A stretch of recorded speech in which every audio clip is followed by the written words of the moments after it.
Halo, selamat datang di podcast Psikologi Bubaya Basketball.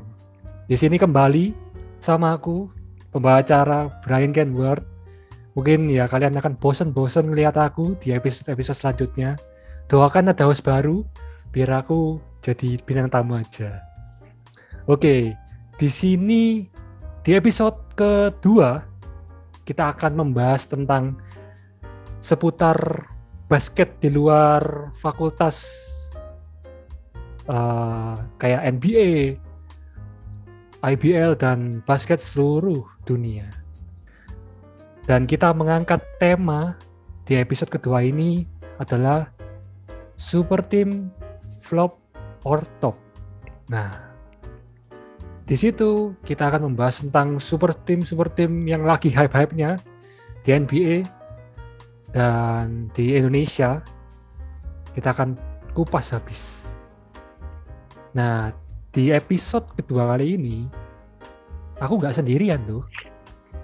Ada bintang tamunya nggak cuma satu, ada dua.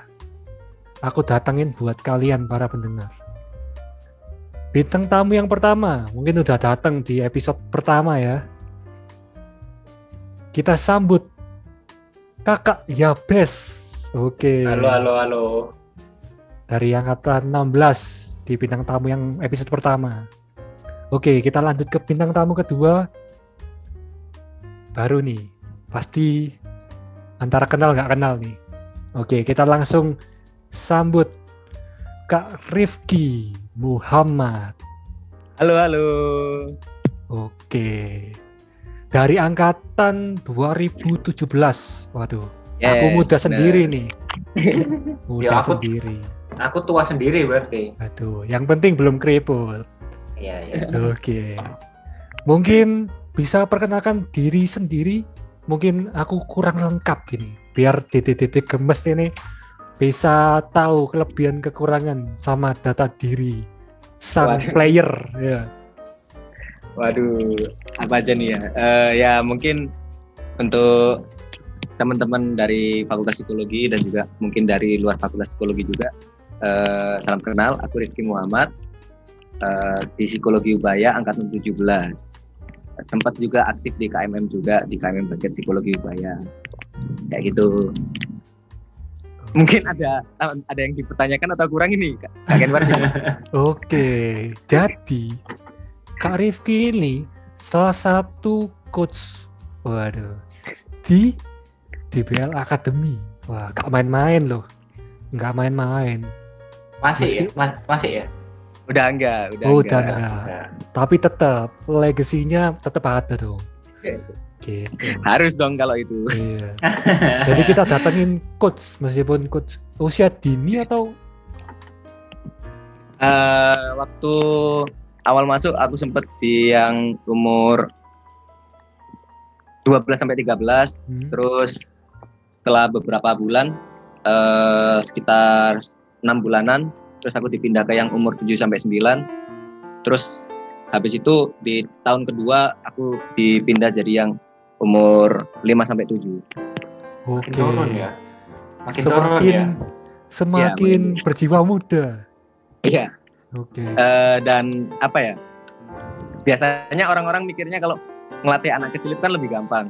Padahal lebih sulit ya. sebenarnya jauh lebih sulit.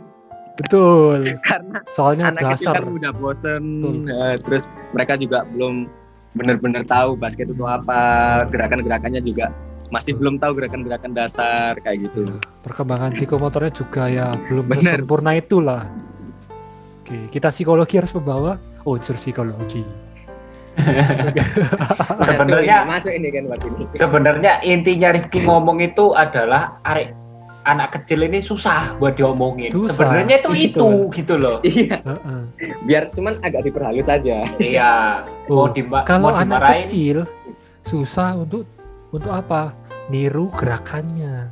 Nah, Tapi Ya, kalau benar. orang dewasa, ya tahulah susah diomongin juga, iya. sama aja aslinya. Kalau parah. Kak Rifki itu mantan coach di Bell Academy. Kalau Kak Yabes yang belum aku sebutin di episode pertama, Kak Yabes ini pemain Sidoarjo, benar Aduh, kan? Pemain Tahu Sidoarjo, tahu aja ya orang ini ya. Tapi ya oke lah. mewakili Sidoarjo di kejuaraan apa Kak? Porprov. Porprov, nah itu. Porprov. Nah, dapat sepatu. jangan. Oh enggak ya, enggak ya. Jangan. Iya, Enggak, soalnya aku enggak. enggak Itu- dibagiin, dia tak spill ya. Itu pakai uang pribadi kok. uang pribadi. Walah. Cuma kita dikasih waktu buat belanja gitu loh. Tapi Walah. pakai uang pribadi sebenarnya. Walah, gitu toh. Oke, ralat ya guys, ralat. Oke, dua bintang tamu yang sangat spesial. Apalagi masih di episode 2 kita udah kedatangan mantan coach di Bell Academy dan pemain Sidoarjo. Oke, hari ini kita akan membahas apa? Seperti pada tema pada yang tadi saya angkat, super team, top or flop. Fenomena yang lagi menjamur pada berapa minggu ini, yaitu banyak pemain-pemain atau klub dari NBA men-trade bintang-bintang, entah yang tua, entah yang muda, di-trade semua. Dan ya persiapan untuk season baru lah pastinya. Nah, mungkin kita akan bahas satu persatu. Mungkin di tim pertama kita akan bahas yang mana dulu Kak? Yang Kita inilah bahas yang mana dulu? yang Yang lagi Lakers hype nih, lah. kalau apa nih? Request. Lakers. Iyalah. Oke, Lakers. Iyalah, Oke, kita pastilah. bahas Lakers cus. Yang lagi hype-hype-nya nih. Oke, kita bahas Lakers cus. Iya. Lakers kedatangan banyak Westbrook. pemain di musim ini. Westbrook. Wah, udah di-spill, Westbrook salah satunya. Westbrook, Benar, Westbrook. Nah, Howard, Westbrook, Ellington, Ellington. Howard, Arisa, Nun, Malik Monk. dan jangan lupa ya, Carmelo Anthony. Anthony. Oke. Carmelo Anthony. Nggak apa ya, sangat-sangat super tim kelihatannya. Cuman kita harus lihat dari segala sisi. Nah, Sebelum kita membahas lebih dalam, kita juga harus membahas pemain yang out. Iya benar. Ada Kuzma, Caruso, dan KCP. ya, Iya, ya. Kentavious Caldwell Pope Nah, juga keluar kan di trade. di situ menurut Kak Yabes sama Kak Rifki, itu apakah cukup oke pertukaran pemain tersebut? Dari Kak Yabes dulu, baru Kak Rifki. Wah, kalau ngelihat dari yang masuk sama yang keluar itu sebenarnya cukup bagus, apalagi dapat Westbrook, terus kedapatan teman sendiri satu angkatan Carmelo Anthony, terus ada Young Guns juga Kendrick Nunn, terus ada Malik Monk. Ya cukup bagus sih sebenarnya. Cuma yang perlu digarisbawahi adalah egonya nanti. Apalagi yang kita tahu juga LeBron sebagai jenderal di lapangan sama tipikalnya dengan Westbrook, apakah nanti bisa ngimbangi egonya masing-masing? Nggak tahu, kita tunggu aja. Terus keluarnya Caruso sama Kuzma, mungkin yang cukup kaget dari aku pribadi itu Caruso sih yang keluar, karena penglihatan penglihatanku juga dan aku ngikuti beberapa juga, Caruso cukup bisa dikatakan sebagai pemain pengganti yang terbaik lah, six man terbaik lah. Cuma memang mungkin dia belum dapat kategori six man player of the year, cuma sudah sangat bisa membantu melapisi tim utama dari LeBron James sendiri. Tuh. Oke, Caruso, nggak ada Caruso di LA lagi. Yes. Oke, kalau dari Kak Rifki mungkin pendapatnya. Kalau aku gimana ya? Mungkin poin yang pertama mau aku concern itu adalah tentang umur-umur dari pemainnya di roster Lakers ini sendiri sih. Betul. Jadi sekali. di roster Lakers yang sekarang yang under 30 itu cuman AD itu usianya 28, THT 20, Kendrick Nunn 26, sama Malik Monk 23. Sisanya di atas 30 semua. Dan itu mungkin menarik aja untuk lihat nanti rotasi pemainnya seperti apa, apakah bisa nanti main adu fisik, maksudnya adu fisik secara stamina dengan para young guns, bintang-bintang muda yang baru muncul kayak gitu. Itu cukup menarik sih. Dan sama juga seperti yang Yabes tadi bilang, itu tentang ego dari Westbrook sama LBG. Karena Westbrook sama LBG ini kan gimana ya, kalau aku lihat tuh sama-sama ball dominant player, sama-sama pemain yang butuh bola semua. Jadi ini kalau aku bilang kayak high risk gamble juga sih sebenarnya. High risk gamble. Ini bisa jadi benar-benar tim yang hebat atau bisa benar-benar tim yang kacau karena dua ball dominant player ini. Kayak gitu. Cuman waktu pertama di trade Westbrook itu aku sempat kecewanya karena spacing floor-nya itu pasti jelek banget karena Westbrook nggak begitu bagus 3 point-nya. Benar. Westbrook benar. 3 point-nya. Terus LBG juga ya walaupun dia cukup bagus tapi bukan bisa dibilang shooter gitu loh. Dan menurutku trade utama dari LBG ini ketika dia drive, bukan ketika dia shooting 3 point kayak gitu. Dan AD juga meskipun ya dia big man bisa shooting tapi juga ya bukan yang spesial banget gitu.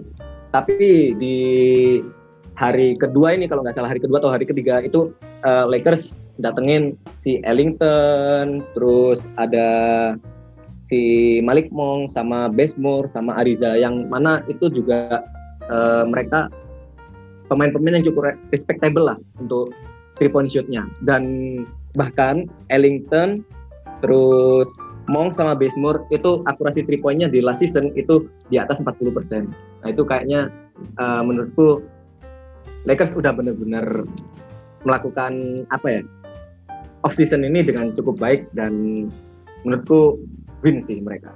Bisa contending lah untuk title selanjutnya di season selanjutnya. Oke, itu kayak gitu. Oke, aku tambah dikit ya. Halo? Jangan sampai Lakers yang sekarang ini seperti Lakers zamannya Steve Nash, Kobe Bryant, Meta World Peace, Pau Gasol dan Dwight Howard. Malah jadi flop banget kan karena Black Mamba kurang bisa jaga egonya, sama Dwight Howard juga masih tinggi-tinggi tuh, masih top performance kan waktu itu ceritanya ya. Ya sama kayak Clippers sih ya. Sama kayak Clippers waktu Griffin sama waktu Kawhi kemarin. Iya. Dan ya bener kata Kak Rifki kayak Best bahwa ya jangan sampai pemain-pemain umur ini juga menjadi flop. Apalagi menurutku ada 2 pemain yang harus digarisbawahi ya, yang cukup menurutku ya semoga bisa improve di season depan kayak Kendrick Nunn, terus juga sama Monk. Nah itu kan pemain-pemain muda, sisa-sisa pemain muda di antara pemain tua yang harus juga bisa ya improve dan bisa berkembang untuk tim Lakers untuk season depan. Karena apa? Musim lalu jadi tamparan keras sih untuk Lakers. Karena dengan komposisi pemain yang mereka miliki, mereka nggak maju sejauh itu menurutku. Nah, kalau dari ini tadi kan udah dari pertukaran pemain. Kalau dari starting line up, ada starting line up sama line up pelapis. Nah, itu menurut Kak Yabes, Kak Rifki, komposisi pemain menurut kalian? Siapa dulu ini? Oh, ya Kak Oke. Yabes boleh, Kak Rifki boleh. Kak Rifki Oke, dulu. dari aku dulu ya. Mungkin kalau dari aku, kalau aku jadi Lakers mungkin starting line up-nya yang pertama pasti Westbrook sih. Westbrook sebagai point guard utamanya. Terus LBJ aku pasang sebagai small forward, sama Eddie aku pasang sebagai center. Untuk posisi power forward sama shooting guard itu mungkin antara Melo sama Ariza atau Ellington sama Kendrick Nunn itu sih. Tapi mungkin Kendrick Nunn juga bisa jadi bench player juga sih buat ketika dia istirahatin Westbrook buat ngalirin bola pakai Kendrick Nunn kayak gitu. Sama Malik Monk juga bisa jadi point guard juga. Oke. Kalau Oh, sama satu lagi bench player yang ya bench player. aku itu si THT nih yang mungkin aku berharap dia bisa step up sih, si THT ini, Talent Horton Tucker ini, karena kemarin waktu preseason itu dia cukup lumayan gitu loh, cukup ngangkat tim Lakers ini. Cuman ketika season sama playoff itu kayak kurang kelihatan gitu, kurang nggak segreget waktu preseason. Oke. Kalau tim pelapisnya ada 5 mungkin komposisinya bisa sekalian. Lapis ini mungkin itu sih yang tadi ada Kendrick Nunn itu jadi point guard-nya, terus si Ellington dan Monk itu bisa jadi si shooting guard-nya, tergantung nanti situasi di lapangan seperti apa. Terus THT juga bisa jadi guard atau shooting guard juga. Sedangkan untuk small forward-nya mungkin bisa gantian, kalau misalnya di lapangan dipasang forward, nanti Eddie jadi bisa small forward atau power forward. Kalau misalnya Howard nggak di lapangan, mungkin Eddie yang jadi senternya kayak gitu. Sebenarnya kalau untuk secara in-depth rosternya apa ya, kayak fleksibel banget gitu loh, fleksibel banget si Lakers ini, fleksibel sama cara antara starting line up sama bench player-nya itu juga nggak yang terlalu jauh banget gitu loh. Jadi oke sih untuk in-depth ininya, line up-nya. Oke. Oh ya, Bes. Masih ada Gasol juga kan di Lakers Betul, ya. betul, Gasol. Iya. Kalau dari aku sendiri mungkin hampir sama punya Rifki. Yang pertama pasti Westbrook kita mainin. Terus mungkin shooting guard aku ngelihatnya Kendrick Nunn sih, karena 2 season terakhir ini ya, atau 3 season terakhir ini lumayan berkembang. Sewaktu dia di Miami Heat bahkan sempat jadi starting line up kan di Miami Heat. Terus lumayan mendominasi juga, dalam artian bisa menyeimbangkan antara permainannya dia sama permainannya Goran Dragic. Terus 3 posisi small forward antara cukup susah ya.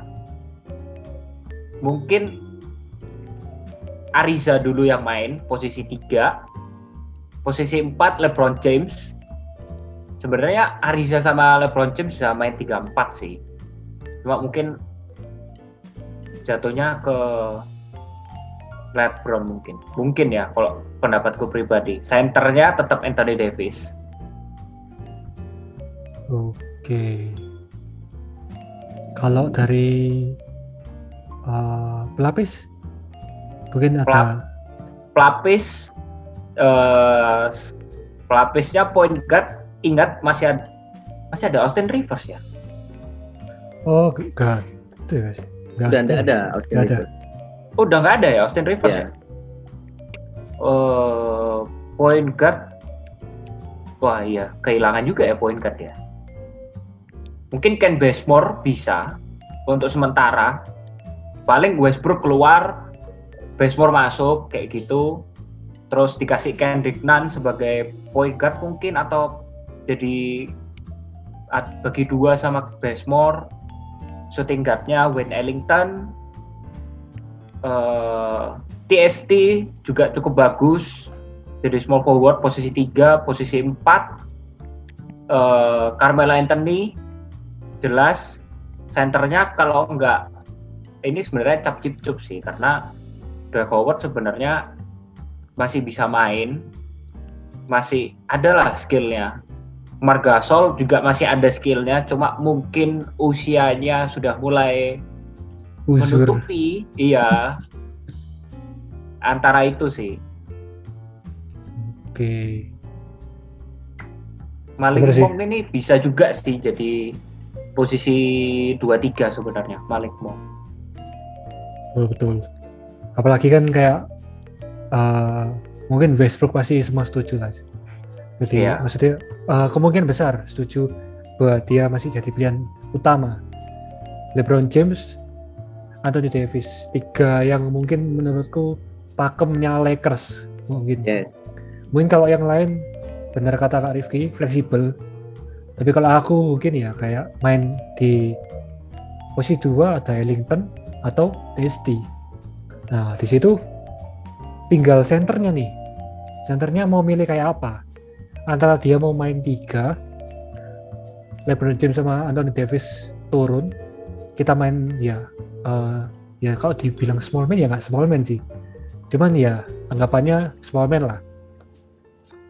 Nah, tapi di situ kan pilihannya ada 2, antara dia memang pilih Marc Gasol atau Howard, atau dia masukin Carmelo di posisi 3. Jadi main tanpa center murni.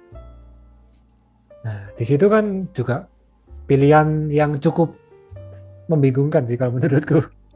Karena satu sisi Marc Gasol memang bintang, tapi di zamannya sama kayak Howard. Nah, apalagi dia akan menghadapi di season berikutnya ini dengan pemain yang cepat-cepat, gesit-gesit. Semua sekarang main ibaratnya permainan modern sekarang lebih banyak menurutku bermain itu ya fisik ya, kecepatan dan lain-lain. Bukan lagi bermain tubruk-tubrukan kayak misalnya kayak center. Mungkin dulu center superior di zamannya.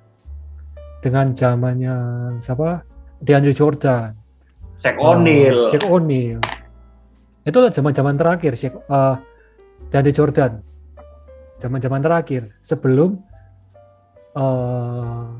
versinya LeBron James muncul banyak. Ya, Kayak Giannis, ya kan? Dan banyak yang bisa dribble dan eksplosif gitu. Nah, umur-umurnya juga apalagi kayak Carmelo udah 37. Terus King James 38 ya.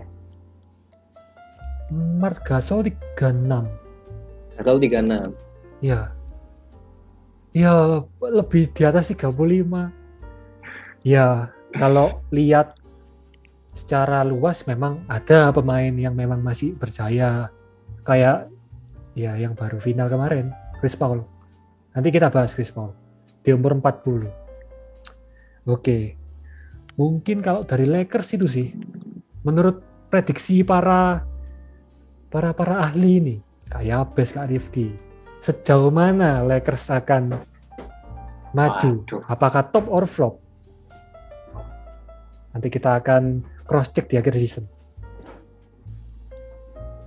Kalau menurutku pribadi ya, aku lumayan setuju sama omongannya Rifki sih tentang space floor-nya itu, karena tipikal LeBron James, Westbrook itu adalah drive tipikalnya adalah drive. Shooting itu pun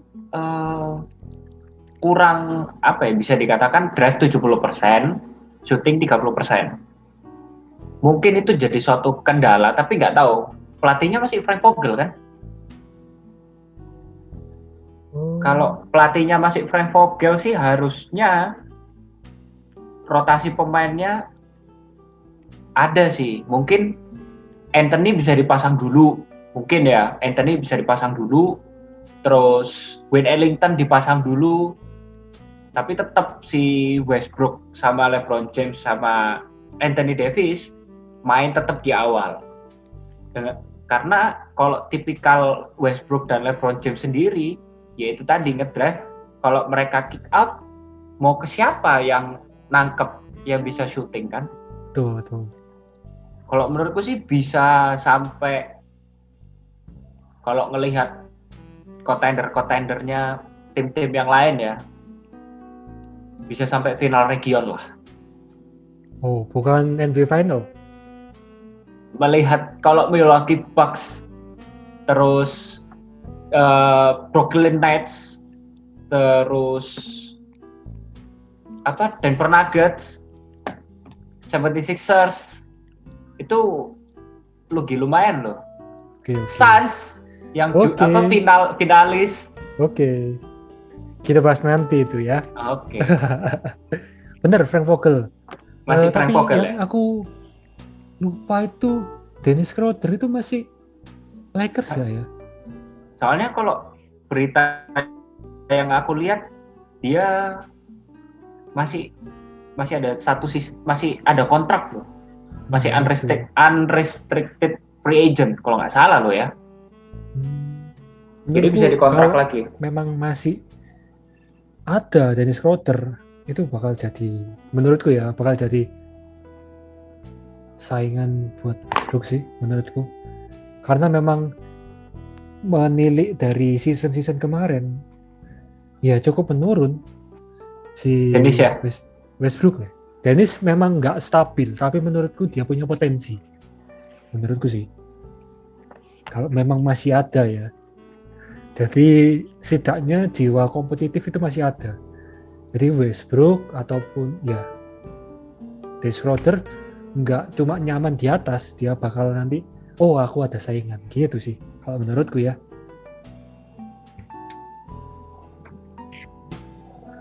Oke. Mungkin Lakers cukup ya, kita ke tim lain dulu. Rifki belum. Oh, Apa belum ini? ya? Ayo, ayo Kak. Tentang prediksi Yoi. yang mana Lakers. Yoi. Kalau aku melihat hype-nya dan aku lihat komposisi pemainnya dan juga kayak di conference-nya, di Western Conference, musuhnya itu mungkin yang pasti Clippers, terus Jazz, terus ada Warriors, sama Suns sama Nuggets juga lumayan sih. Mungkin bisa sih masuk finals, NBA Finals mungkin bisa. Mungkin bisa ya. Yeah. Dengan di saingan di Western Conference ada Dallas Mavericks, ada Phoenix Suns, Golden State Warriors. Masih yakin ya NBA Final? Masih yakin. Oke. Dilihat dari komposisinya. Cuman ya itu tadi, karena ini high risk gamble kalau lihat Lakers ini kayak gitu. Oke. Cuman high risk, high return juga. Oke, betul. Jangan lupakan komposisi Suns, pemain muda loh bro. Oke. Yakin Betul. Di musim lalu kita dikasih kejutan. Permainan yang konsisten dari awal season, dari regular season sampai NBA Final ya. Oh ya, namanya keberuntungan sudah nggak bisa dikata ya. Masuk NBA Final sudah jadi kejutan bagi Suns. Udah berapa belas tahun dia nggak masuk final kan? Terakhir 90-an ya, 92 apa sih? Zamannya ini ya, terakhir itu zamannya Charles Barkley itu ya. Steve Nash. Sempet Oh, Udah belasan tahun kok. iya, Steve Nash MVP itu 2004 2005 ya. Ya, betul. Ya itu terakhir dah zaman itu. Baru masuk Dan lagi nggak terdengar lagi. 2020. Pokoknya ya, oke. Ini mumpung lagi bahas Suns, kita lanjutin ke Suns saja. Oke. Yang lagi hype, Chris Paul, 40 tahun, digaji 140 juta untuk 4 tahun. Apakah worth it? Apakah worth it? Ayo, 40 tahun. Gimana? kalau ngelihat dari apa ya, dari season terakhir memang gimana ya, kayak memang masih kelihatan gitu loh value-nya dari si CP3 ini, kayak dia bisa ngelit tim-tim yang isinya pemain-pemain yang relatif muda tapi bisa sampai NBA Finals. Terus dia bisa bikin Devin Booker sama DeAndre Ayton ngeluarin potensinya. Itu kalau dibilang kasih kontrak yang mahal, oke. Tapi kalau misalnya sebesar itu dan berapa tahun tadi kan? 4 tahun. 4 Tapi aku tahun. ralat 120, bukan 140. Itu kayaknya nggak tahu ya, mungkin over value. Iya. overvalue, iya. Cuman Overvalue, ya aku sendiri secara pribadi memang suka sih sama Chris Paul sebagai pemain. Cuman kayaknya gimana ya? Ya umur tidak akan bisa kembali gitu loh. Kan waktu juga nggak bisa kembali. Pasti bakal lebih tua dan semakin umur bertambahnya usia itu biasanya kalau kita lihat secara statistik dan fakta lah, di mana-mana di lapangan masih secara general itu memang ketika bertambahnya umur performanya sedikit menurun kayak gitu. Jadi kalau umur 40 tahun diberi kontrak segitu, itu tadi sih kayaknya overvalue sih kalau menurutku. Oke. Kalau menurut Kak Yabes? Kalau menurutku sendiri setuju juga sama pendapatnya Rifki. Terlalu over lah ngasih kontrak, max kontrak ya, itu berarti hitungannya ya 4 tahun 120 juta. Ya pastinya iya sih, soalnya juga ya menurutku sih besar ya. Nggak cuma satu pemain yang dikasih kayak gitu. Oke, lanjut. Terus apa ya, kalau ngelihat perannya dia di tim sangat mengangkat Phoenix Suns kalau aku bilang, karena ya tadi yang udah dibilang Rifki, Phoenix Suns itu kebanyakan talenta muda. Ya mungkin yang kebanyakan orang tahu Phoenix Suns adalah Devin Booker. Betul. Masih Devin Booker, masih apa ya, belum kelihatan lah muka dari DeAndre Ayton ya kan. Tapi munculnya Chris Paul malah bikin DeAndre Ayton akhirnya show up. Betul. Devin Booker pun juga nggak kehilangan bintangnya dia di sana, bahkan didukung sama Chris Paul kan, dengan dia sebagai playmaker atau floor generalnya lah. Ya. Terus juga historinya atau track recordnya Chris Paul, mulai dia dari zaman masih di Charlotte Hornets sebelum ganti nama, itu memang mengangkat center, dalam artian permainannya dia dengan big man itu sangat efektif. Betul. Waktu di Charlotte Hornets waktu itu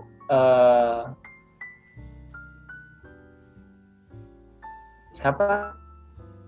West, cuma aku lupa namanya siapa.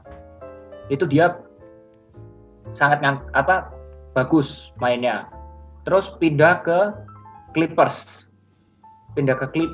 Blake Griffin dan DeAndre Jordan. Duo dunker semua. Apalagi DeAndre Jordan pernah dalam tanda kutip membunuh Brandon Knight yang waktu itu. Terus setelah pindah dari Clippers ke Rockets ya? Ya, Rockets. Ke Rockets, Clint Capela pun ngangkat akhirnya kan Betul. sebagai center. Betul. Terus akhirnya baru pindah dari Houston Rockets baru ke Phoenix Suns. Ya track recordnya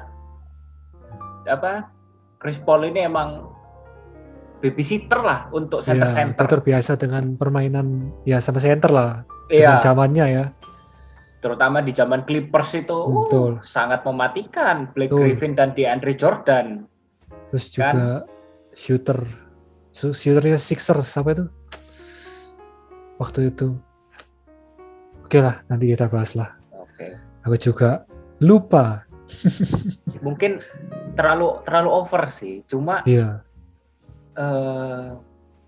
kalau aku pribadi sih bakal nge-max kontrak Devin Booker sih sama DeAndre Ayton. Tapi kalau salary cap-nya masih cukup, kayaknya nggak perlu sampai 4 tahun juga deh. Betul. Apalagi 4 tahun lagi ya, udah 44 tahun.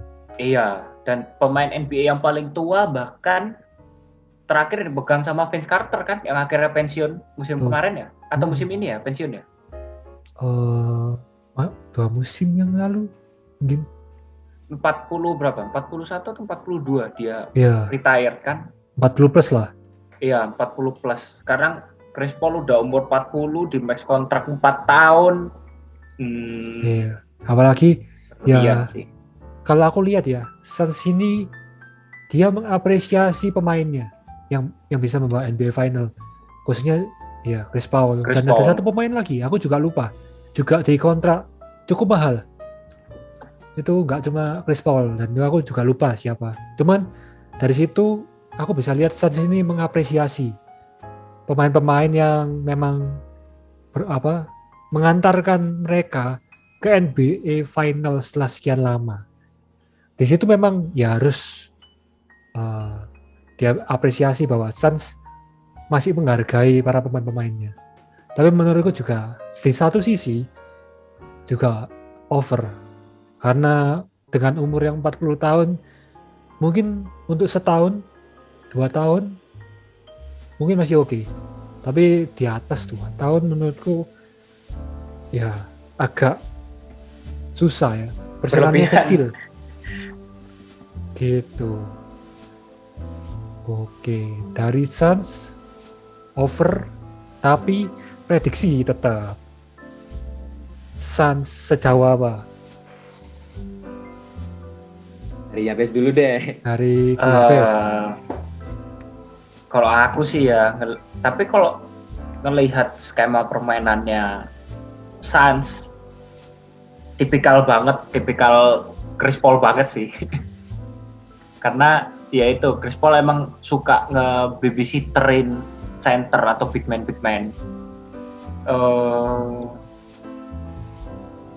Bisa lah sampai final lagi. Bahkan juara pun bisa, dengan catatan kalau Devin Booker tangannya lagi wangi ya pasti bisa. Oke, cukup Suns. Kak Rifki belum ya? Iya. Rifki, aku selalu lupa loh. Kak Rifki. Dilupakan ini. Kalau dari aku mungkin prediksinya untuk Suns semifinal conference lah. Soalnya kalau di Western Conference ini lebih bagus dari Lakers sama Jazz. Jadi mungkin untuk final conference-nya antara dua itu, aku lebih jagoin itu. Sama dark horse-nya si Clippers ini juga tergantung nanti gimana si Paul George bisa step up atau enggak. Karena awal-awal playoff si George ini kan sempet kayak underperform gitu. Tapi waktu akhir-akhir playoff kelihatan banget bahwa si George ini membuktikan lah bahwa dia itu memang pemain yang top lah, pemain top gitu, kaliber top. Cuman karena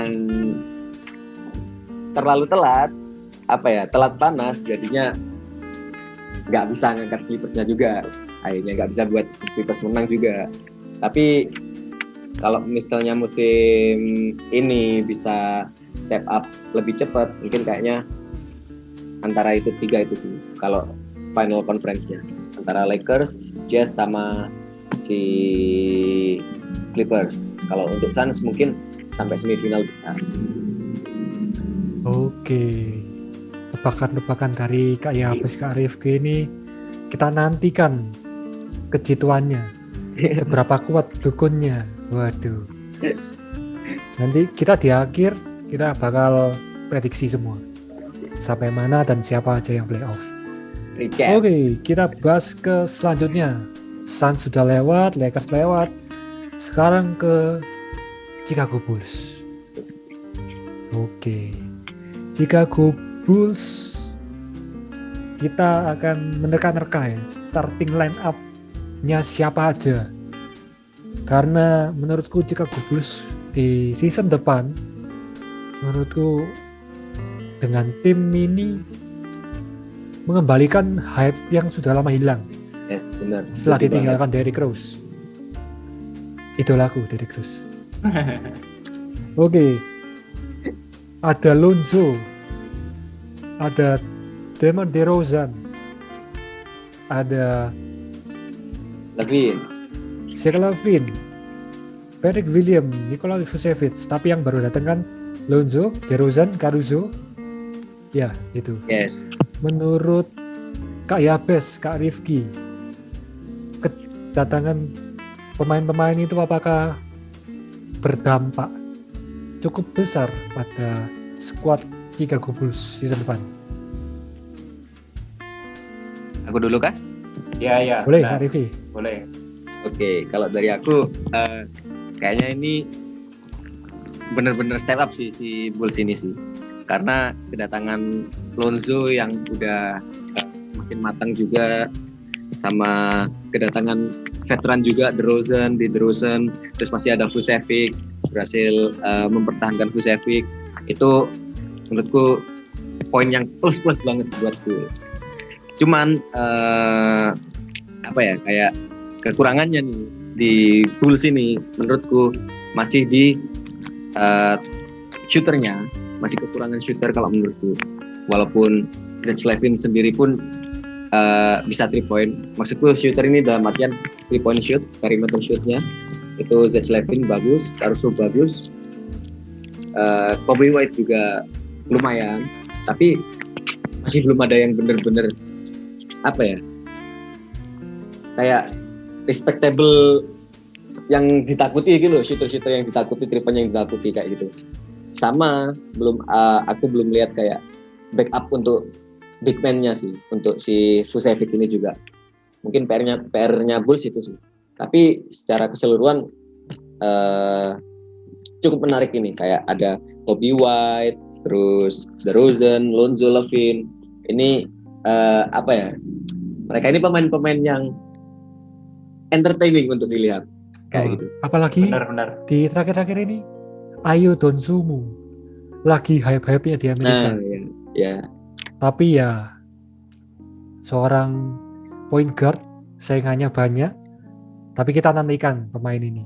Sangat hype terakhir-terakhir ini. Aku juga gak tahu kenapa hype-hype banget ini Ayo Dosunmu ini. Aku juga baru tahu. Oke, next. Dari Yabes? Kalau aku sendiri, iya sih bener sih yang diomongin Rifki. Maksudnya starting five-nya oke, tapi bench player-nya sampai muncrat kan ngomong. Semangat ini. Bench player-nya kalau aku lihat dari dari roster yang di ESPN kok kurang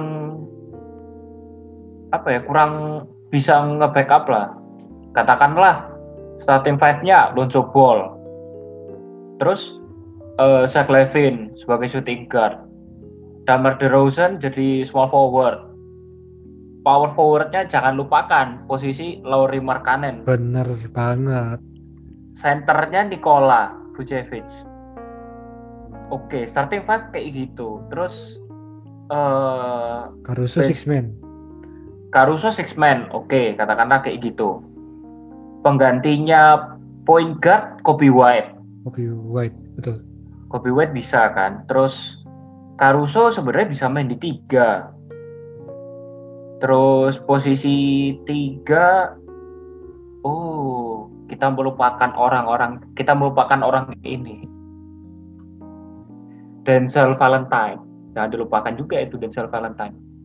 Tapi beberapa season ini Masih ada orang itu. kalau dari ESPN masih ada sih. Oh, masih ada ya. Aku bahkan nggak tahu masih ada Denzel Valentine. Denzel Valentine nggak tahu ya, beberapa season ini kok rada turun ya mainnya ya. Iya.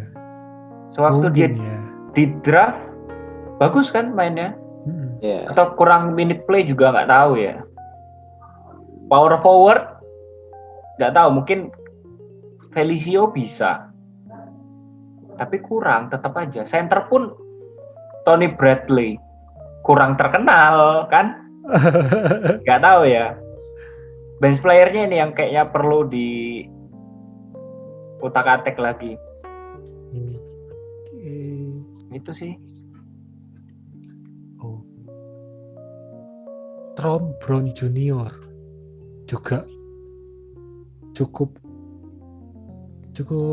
improve ya di season lalu kalau aku lihat. Juga pemain ya Tron Brown Junior. Tapi posisinya shooting guard. Sudah ada Zach Levine.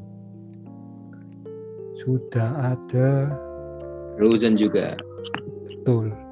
Agak susah ya. Cuman yang aku tahu yang Lauri Markkanen ini Power forward dia. diisukan mau ke Hornet. Iya. Hornet kepingin banget punya Lauri Markkanen. Nah ini tapi kan belum deal kan. Cuman kalau nggak salah Hornet juga oke sih. Lagi agresifnya ini nge-trade pemain. Tapi kalau memang Markkanen tetap di Bulls, kita nantikan. Aku prediksi final wilayah menurutku bisa Bulls. Final wilayah bisa. Gak sampai Mungkin final wilayah bisa. sih aku. Aku suka Bulls sih soalnya. Ya, tapi Bullsnya bukan MJ loh, aku suka. Aku Bullsnya Derrick Rose. Sesuai era. Bisa aja ketemu Miami Heat ini. Kalau menurutku ya, bisa jadi ketemu Miami Heat. Pengennya sih gitu sih. Pengennya bisa gitu. Kayak Bucks, aduh. Nggak seberapa suka aku sama Bucks ini. Anjir. Nggak seberapa suka. Dia terlalu kurang kreatif ya mainnya ya. Kasih Giannis terus ya. Sangat. Tapi Giannis ya, gak bisa ngedrive, lempar ke Middleton iya, tinggal shooting. Aduh. Juga ada seninya. Tapi ya basket namanya. Basket permainan apapun ya yang menang, yang unggul yang menang. Dan nggak bisa diomong lagi meskipun permainan seperti apa. Oke. Mungkin prediksi dari Kak Yabes, Kak Rifki. Aku dulu nih. Ya, silakan. Dari Kak Rifki dulu, ayo. Kalau aku Bulls ini walaupun memang cukup menarik, tapi masih belum sih kalau kayaknya final conference ini. Karena di Eastern itu masih ada 76ers, masih ada Nets, Bucks, Hawks jangan lupa yang kemarin musim lalu juga memberi kejutan. Underdog ya. Masih ada Celtics juga. Iya, benar. Jadi kalau final wilayah masih susah sih kalau aku.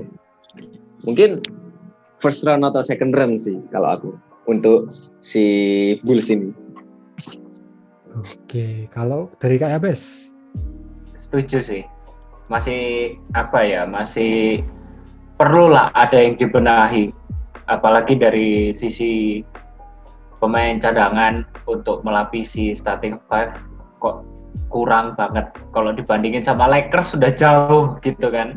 Oke kan bumi dan langit gitu kan. Starting five-nya kayak gimana, base player-nya kayak gimana, udah sangat bisa ngimbangi kalau Lakers. Kalau Bulls sangat jomplang gitu kan. Ya, mungkin itu sih kayak trade kan belum selesai ya. Masih Iya. bisa trade lagi. Kalau enggak juga mungkin lebih ke pemain muda ya. Iya, Aku rasa rookie-rookie cukup yang menjanjikan sih, cukup menjanjikan. Jadi ya aku berharap bisa masuk final wilayah, kita lihat nanti. Oke, masih ada Knicks. Knicks. New York Knicks. Pemain idol aku di situ Knicks. Hero. Derrick Rose perpanjang kontrak. Iya. Oke, kita bahas dari Bulls. Mau ke Knicks dulu atau ke Miami Heat? Knicks Ayo. dulu deh. Apa? Knicks dulu. Oke, Knicks. ke Knicks dulu. Ke Knicks dulu. Kita lihat Knicks ada apa? Nyambung sama yang tadi. Oke. Di Knicks ada Kemba Walker, Evan Fournier, RJ Barrett, Julius Randle, dan ya banyak lagi lah. Robinson, Rose.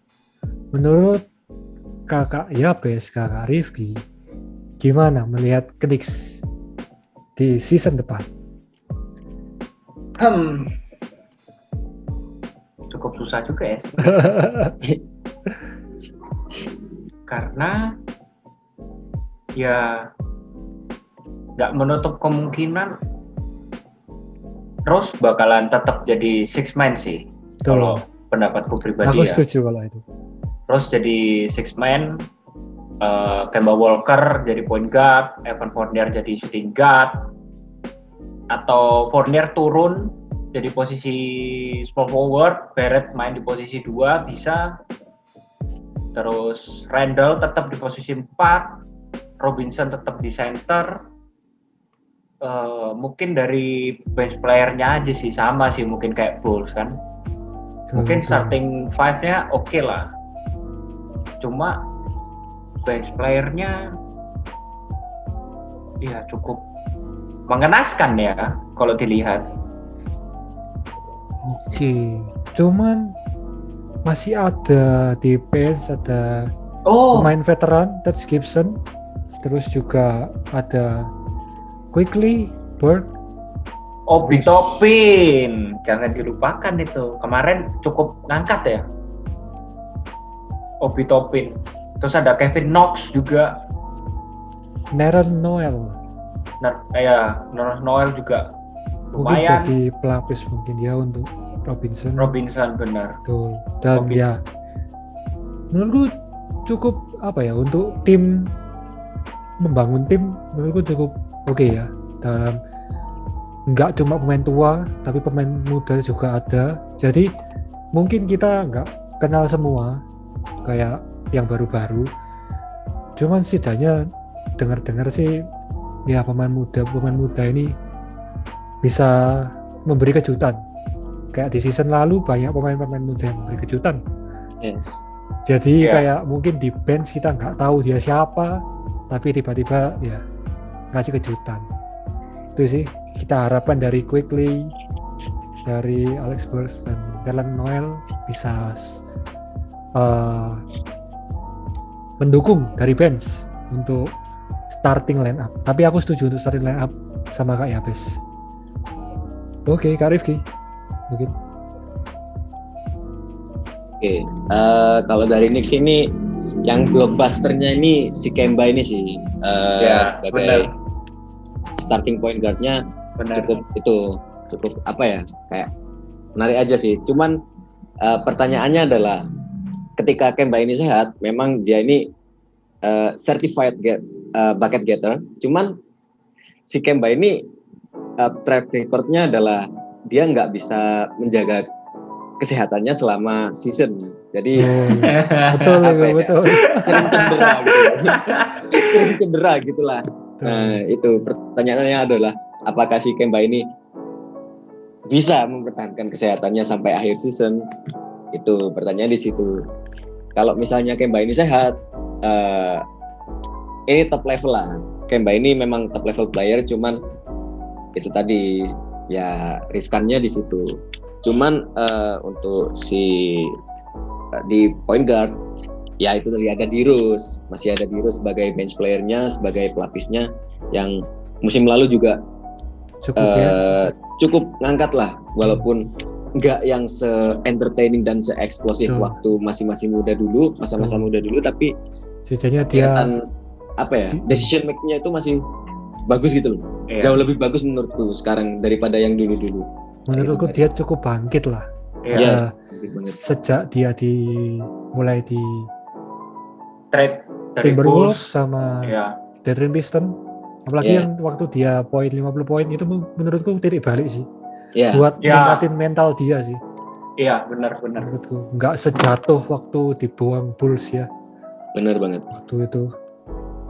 Terus yang menarik juga di Knicks itu si Randle ini sih.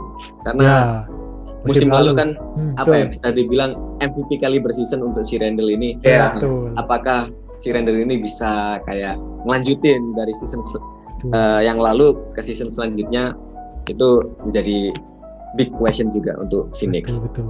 Aku sama juga bagaimana improve-nya si RJ Barrett ini, karena RJ Barrett ini kan juga digadang-gadang sebagai salah satu rookie yang paling potensial waktu dulu di draft. Potensial. Iya, benar. Betul.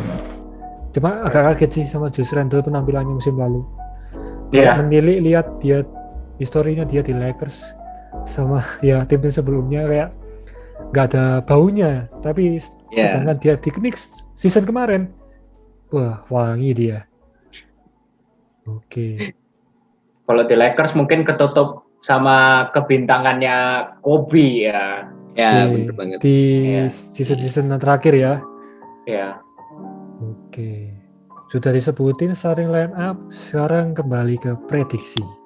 Sejauh mana? Bakal rame sih ini. Eastern Conference bakal rame. Nggak sepi sebelum-sebelumnya. Sebelum-sebelumnya. Orang bahkan cenderungnya ke Western kan, bukan betul, karena ada Lakers dan lain-lain. Dulu kan biasanya mungkin kalau dulu kan cuma Cleveland Cavaliers sama Boston Celtics itu aja. Mungkin ada kejutan 1-2. Tapi di kali ini bakal rame sih. Mungkin prediksi dari Kak Yapes dulu. Sama sih kayak Chicago Bulls, masih berjuang untuk lolos ke playoff. Bisa jadi sih. Tapi kalau ngelihat Kemba bisa jaga fitnya, kondisinya dia, ya nggak menutup kemungkinan Knicks bisa main ke playoff dan dia bakal berjuang mati-matian sih untuk mereka bertahan di playoff itu. Oke. Untuk Kak Rifki?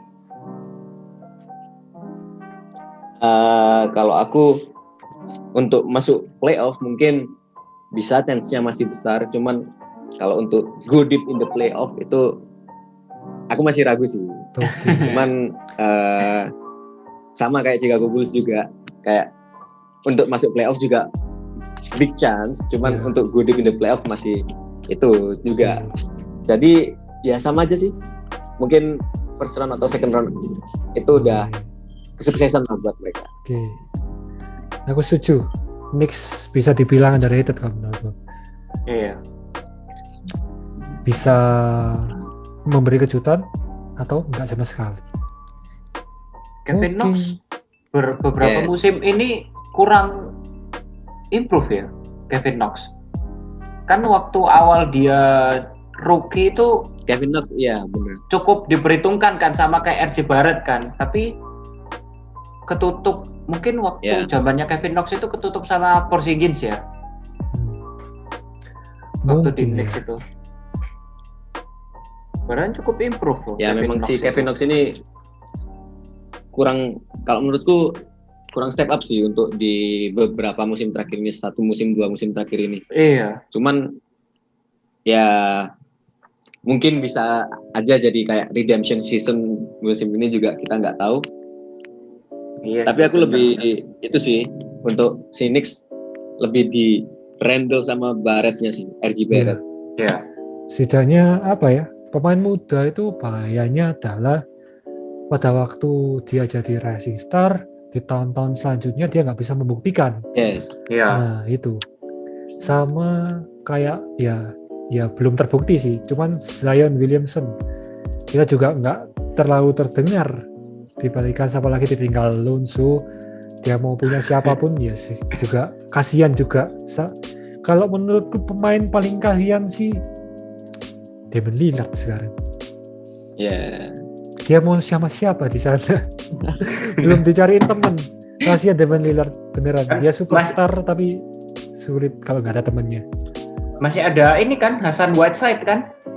Hassan Whiteside. Saya tapi Di Jazz Hassan Whiteside. iya. Oh udah di Jazz ya, udah di trade. Yes. Di Jazz. Sendirian dia, Dia kasihan. ditinggal Anthony, si CJ McCollum pindah kan? Atau masih ya di Portland? CJ McCollum kayaknya masih sih kalau McCollum. Cuman kalau misalnya mau trade pemain pasti bakal sih kayak jadi sacrifice-nya lah. Iya. Bakal diserbu duluan si CJ McCollum. Betul. Karena memang ya penampilannya ya. Apalagi Lillard mungkin sekarang usia berapa ya Lillard ya? Lillard 28 kelihatan. Ya itulah, kasihan lah Lillard, harus dikasih temen-temennya udah dapet nih, kayak LeBron, Carmelo, terus juga banyak trio Giannis Middleton, Drew Holiday, terus juga masih banyak trio baru. 31 bro, Damian Lillard bro. Sekarang umurnya juga berapa kan, jadi banyak trio kayak Kemba Walker, RJ Barrett sama Randall. Terus tadi di Bulls masih ada DeRozan, Levin sama Lonzo. Jadi banyak trio ini. Dan di sini Lillard belum dapat, sama kayak mungkin nasibnya 11-12, cuman setidaknya dia punya tim yang lebih baik kayak Clippers. Terus juga Nets, dia belum aktif di trade ini, cuman kan timnya udah tahu lah seperti apa, apalagi Nets. Untuk Clipper mungkin masih ya so-so lah, tapi setidaknya kan dia masih punya legacy, masih punya peninggalan yang sebelumnya. Sedangkan ya Lillard kasihan, semoga lebih dipedulikan sama timnya. Mungkin Lillard ini pengen jadi kayak meneruskan, atau kan kalau zaman sekarang cari tim yang paling superior, dalam artian starting five-nya wah banget, kayak Lakers contohnya kayak gitu, Lakers terus Clippers, Brooklyn Nets, jadi kayak mau bikin super team. Mungkin ya kalau aku ngelihat pribadi Lillard ini tetap kayak siapa ya, katakanlah kayak Kobe-nya tapi di Portland. Satu tim ya udah dari awal sampai dia pensiun tetap di situ.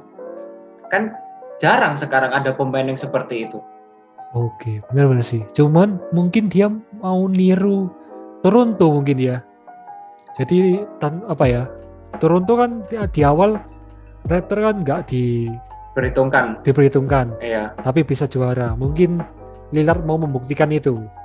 Setidaknya kan sama kan, merah hitam kan ya. Mungkin.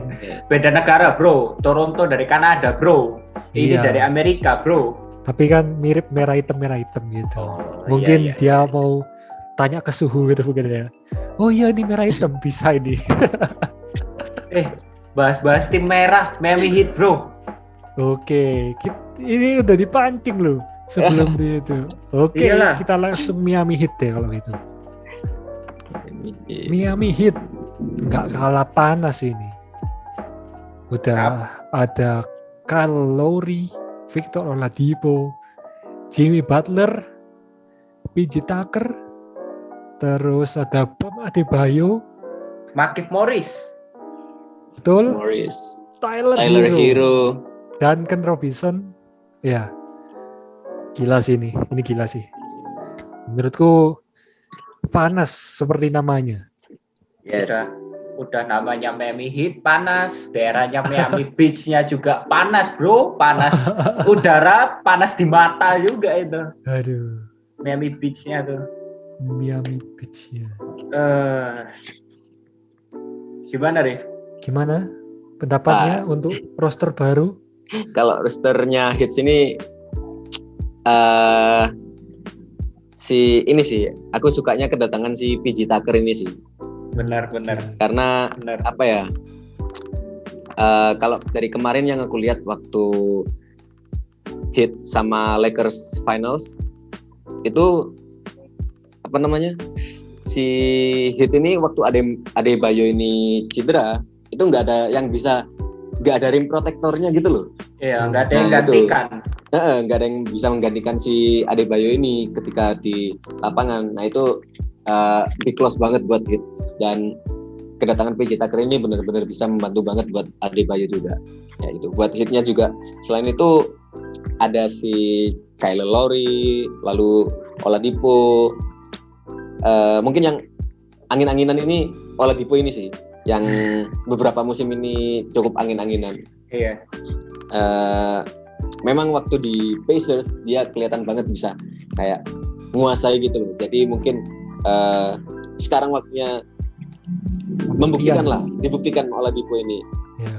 Dia punya teammates yang top level juga. Apakah bisa mereka cukup oke. Yes. Betul. Apakah bisa Oladipo ini ngelit timnya untuk win it all gitulah. Terus sama kalau tadi si Ken Ward pemain favoritnya itu Dirus, di Miami Heat ini ada pemain favorit itu Jimmy Butler ini. Iya. Ini Jimmy Butler.